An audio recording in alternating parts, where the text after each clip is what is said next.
chers citoyens de la Côte d'Ivoire, frères et sœurs de la communauté de la CEDEAO, je me tiens devant vous, aujourd'hui, non seulement en tant que résident qui appelle cette belle nation sa maison depuis des années, mais aussi en tant que père dont les enfants sont de fiers citoyens de ce grand pays.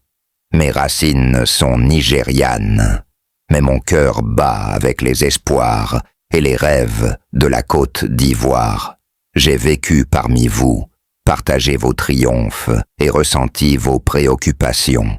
Aujourd'hui, je viens avec une profonde conviction et une mission, une croisade pour la paix et la stabilité en Côte d'Ivoire. Comme nous le savons tous, notre chère nation se prépare pour les élections présidentielles prévues en octobre de cette année. Les élections sont une pierre angulaire de la démocratie, un moment où nous exerçons notre droit de choisir, d'exprimer nos espoirs pour l'avenir. Pourtant, l'histoire nous a montré que ces périodes peuvent également devenir des moments de tension, lorsque des voies de division tentent de perturber la paix qui nous est si chère. Il n'est un secret pour personne que des détracteurs mènent déjà des actions d'instigation, susceptibles de troubler l'atmosphère actuelle de paix et de progrès. Mais je vous dis aujourd'hui, nous ne devons pas laisser germer les graines de la discorde. Nous devons nous rappeler que la paix de la Côte d'Ivoire est la paix de l'Afrique de l'Ouest. En tant qu'État membre de la CEDEAO, toute menace contre notre sécurité nationale est une menace pour nos voisins.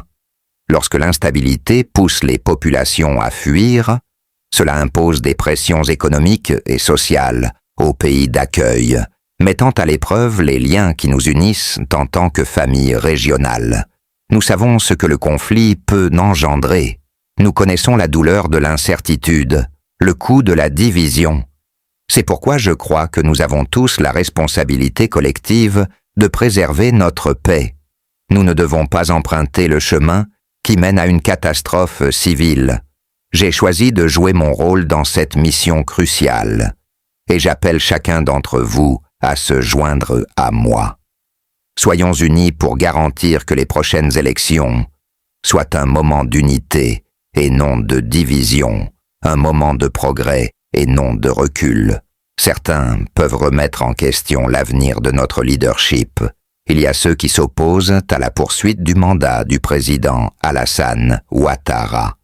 Mais je vous dis ceci, ce qui importe le plus, ce n'est pas qui dirige, mais comment la nation progresse.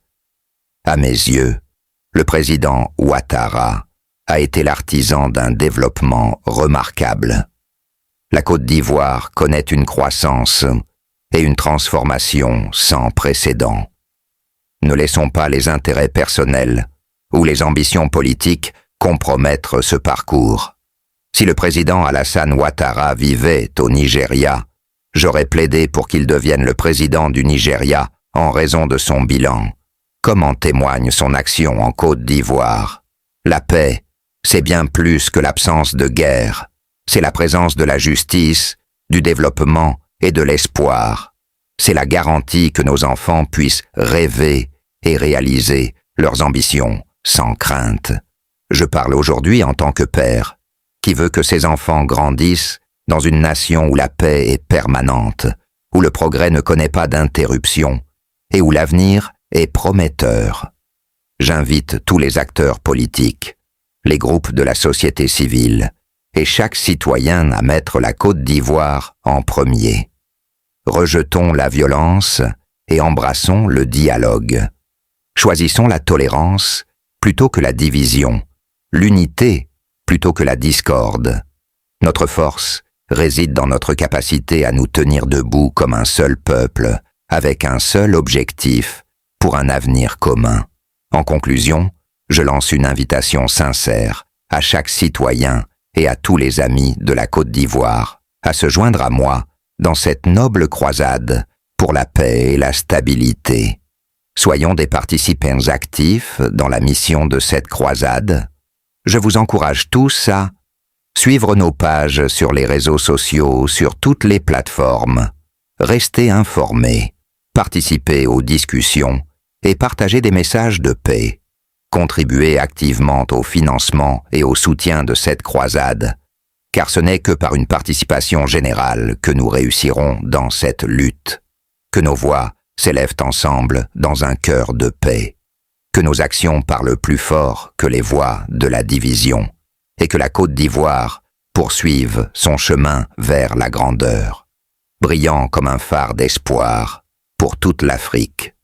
Merci, et que la paix règne dans nos cœurs et sur notre terre. Croisade sur la paix et la stabilité en Côte d'Ivoire.